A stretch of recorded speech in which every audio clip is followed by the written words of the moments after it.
ഇൻസ്റ്റഗ്രാമിൽ ഗുരുതര വിവരച്ചോർച്ച 1.75 കോടി ഉപഭോക്താക്കളുടെ വിവരങ്ങൾ ഡാർക്ക് വെബിൽ വിൽപ്പനയ്ക്ക്. യൂസർ നെയിം, ഫോൺ നമ്പർ, വിലാസം, ഇമെയിൽ വിലാസം ഉൾപ്പെടെയുള്ള വിവരങ്ങളാണ് ചോർന്നത്. തൗഫീഖ് അസ്ലമുണ്ട് വിവരങ്ങൾ നൽകാനായി. തൗഫീഖ്, ഗുരുതരമായ ഡാറ്റ ചോർച്ചയാണ് സംഭവിച്ചിരിക്കുന്നത്. എന്താണ് ഇതിൽ അധികൃതർ നൽകുന്ന വിശദീകരണം?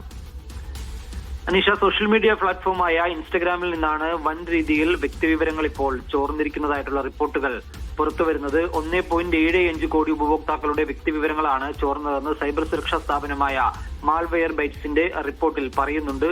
ഹാക്കർ ഫോറങ്ങളിൽ ഇതിനകം പ്രചരിക്കുന്ന ചോർന്ന ഡാറ്റകളിൽ ഉപഭോക്താക്കളുടെ പൂർണ്ണ പേരുകൾ, ഇമെയിൽ വിലാസങ്ങൾ, ഫോൺ നമ്പറുകൾ, ലൊക്കേഷൻ തുടങ്ങിയ നിർണായകമായ എല്ലാ വിവരങ്ങളും ഉണ്ടെന്നാണ് ഈ റിപ്പോർട്ടിൽ പറയുന്നത്. ഡാർക്ക് വെബിലാണ് ഈ വിവരങ്ങൾ ലഭ്യമായിരിക്കുന്നത് എന്നുകൂടി ഈ റിപ്പോർട്ടിൽ പറയുന്നുണ്ട്. മാൽവെയർ ബൈറ്റ്സിന്റെ ഡാർക്ക് വെബ് നിരീക്ഷണത്തിനിടെയാണ് ഈ ചോർച്ച കണ്ടെത്തിയത്. ആൾമാറാട്ട തട്ടിപ്പുകൾ, അതോടൊപ്പം തന്നെ ഫിഷിംഗ് ആക്രമണങ്ങൾ, ക്രെഡൻഷ്യൽ മോഷണം എന്നിവയ്ക്കായി ഹാക്കർമാർ ഡാറ്റ ഉപയോഗിക്കാമെന്നാണ് ഈ കമ്പനി ഇപ്പോൾ മുന്നറിയിപ്പ് നൽകിയിരിക്കുന്നത്. എന്നാൽ ഇൻസ്റ്റഗ്രാമിന്റെ ഭാഗത്തുനിന്നുകൊണ്ട് ഒരു പ്രതികരണവും ഇതുവരെയും പുറത്തു വന്നിട്ടില്ല. ശരി, തൗഫീഖ് അസ്ലമാണ് വിവരങ്ങൾ നൽകിയത്.